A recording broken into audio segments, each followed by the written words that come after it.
د رزلټ ټي وي د طرف نه محمد علي جوهر ستاسو په درانه خدمت کې حاضر دی. قدرمنو د ادبزار سلسله کې مونږه شاعران ادیبان خپل سټوډیوز ته راولو، هغوی سره خبرې اترې کوو. نن ښاغلی فضل حسین فضل مونږ سره موجود دی په سټوډیوز کې. ښاغلی فضل حسین فضل د ډاګیا سفرونو سره تعلق دی، زموږ ډېر ښه ملګری، ډېر ښه شاعر ادیب او تقریبا د 1900 نه دی لیکل کوي. د کتاب اراده مې انشاءالله شته دی، خو د دې نه به دې وخت کې تازه شعرونه وورو. نو راځئ چې فضل حسین فضل ته غوږ شو، تاسو موږ ته خپل تازه شعرونه ووایئ. مننه جی، ډېره مننه ستاسو دعوت او ستاسو شکریه.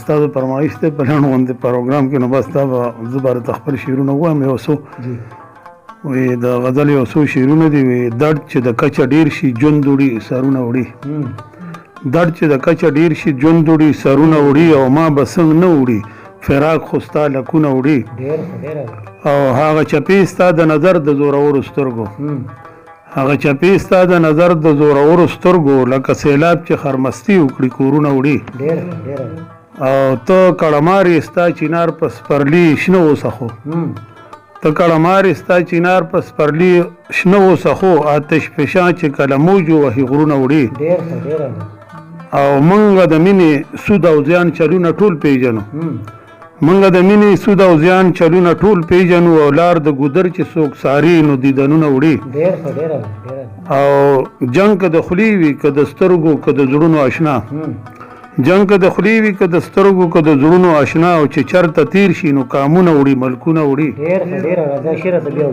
جنګ که د خولې وي که د سترګو که د زړونو اشنا، او چې چرته تیر شي نو کامونه وړي لکونه وړي ملکونه وړي، او مور او پلار څه چې په بارودو دا ګنده لاسونه، مور او پلار څه چې په بارودو دا ګنده لاسونه، د ماشومانو لاس کړي پرې ترېنه مامونه وړي.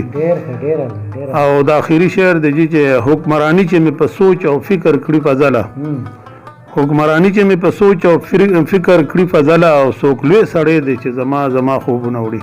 ډېر ښه، ډېر اعلی، ډېر اعلی. دا و ښاغلی فضل حسین فضل چې تاسو ته تازه شعرونه واورېدل. ستاسو یو جهان مننه.